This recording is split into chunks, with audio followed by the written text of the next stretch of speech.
রাব্বি হাবলি মিনাস সালিহিন। এর অর্থ হচ্ছে, হে আল্লাহ, আপনি আমাকে নেককার সন্তান দান করেন। আওয়াজ করে পড়েন আমিন। নেককার স্ত্রী, নেককার সন্তান আল্লাহর কাছে চাইতে হয় ভাইয়েরা, না চাইলে পাওয়া যায় না।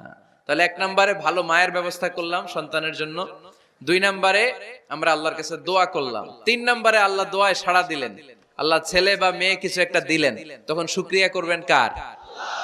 নাকি না শুকরিয়া করবেন? অনেকে ছেলে পছন্দ করে, মেয়ে পছন্দ করে না, আছে না নাই? আলহামদুলিল্লাহ এখানে এরকম কেউ নাই। এই আছে, তুমি জানলা কেমনে? আমি বাঁচায় দেওয়ার জন্য বললাম নাই, এরপর এরা কয় আছে। যদি কেউ থেকেও থাকে, চেঞ্জ ইউর মাইন্ড, আপনার মাইন্ডটা চেঞ্জ করেন। ছেলে হোক মেয়ে হোক, শুকরিয়া করবেন কার? কারণ পৃথিবীর এই যে